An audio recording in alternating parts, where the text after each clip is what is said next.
সিদ্ধান্ত শেষ করা না পর্যন্ত আমরা কিন্তু রাজপথ ছাড়ব না।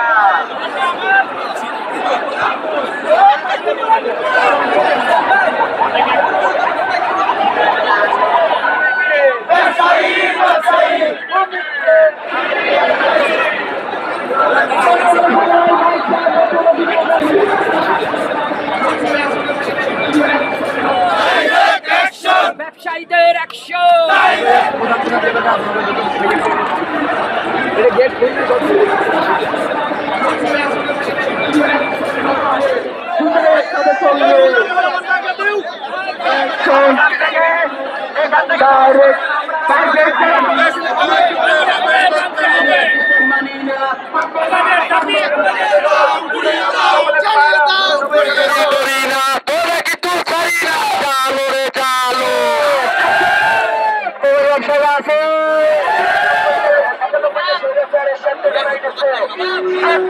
এই মাসের 16 তারিখ থেকে NEIR সিস্টেম চালু করা হচ্ছে, যেটার আওতায় আমরা যারা পিআই প্রোডাক্ট বাংলাদেশে আনি, মানে আনঅফিসিয়াল ফোন আমদানি করি আর কি, সেই ফোনগুলো নতুন করে নেটওয়ার্কে সংযুক্ত হবে না।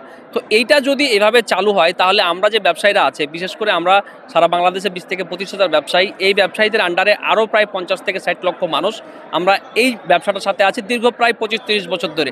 আপনি জানেন বাংলাদেশের মোবাইলের ব্যবসায় প্রথম শুরু হয়েছিল এই আনঅফিসিয়াল মোবাইলের ব্যবসা দিয়ে আর কি।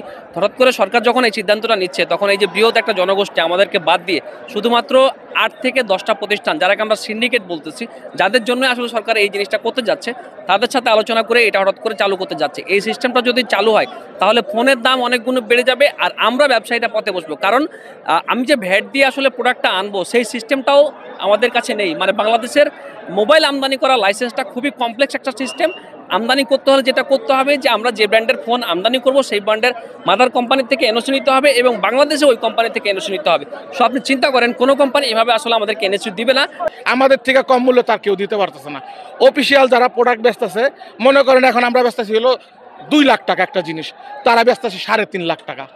এই ব্যাগটা যোগ হলে হয়ে যাবে 4 লাখ টাকা। তো 4 লাখ টাকা দিয়ে কয়জন লোক ফোন কিনবে? কয়টা লোক আছে, কয়টা ব্যক্তি আছে 4 লাখ টাকা দিয়ে ফোন কিনবে?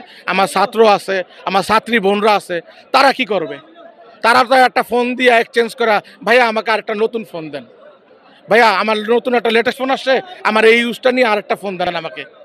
আমরা তো দুর্নীতি করতেছি না, ব্যবসা করতে দিচ্ছে না। ওনারা 57% ভ্যাট ধরতেছে, যেটা খুব অযৌক্তিক। নর্মালি এখন একটা ফোন যদি আপনার যেটা S25 আলটা 1,03,000 5,000, তারা বেচে 2.5 লক্ষ টাকা। এত দাম, 2,60,000 টাকা তারা একটা ফোন বেচে।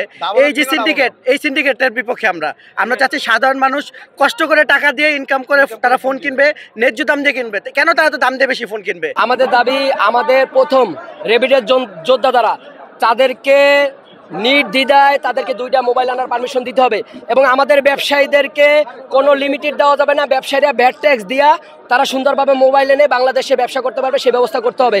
9টা কোম্পানির কাছে আমরা 20 কোটি মানুষ, আমরা কখনো 9টা ব্যবসায়ীদের কাছে জিম্মি হতে চাই না। এটা আমাদের যদি আমাদের দাবি না মেনে নেওয়া হয় আমরা রাজপথে দুর্বার আন্দোলন গড়ে তুলব ইনশাআল্লাহ। 5 আগস্টের মতন ভয়ঙ্কর আন্দোলন হবে কিন্তু।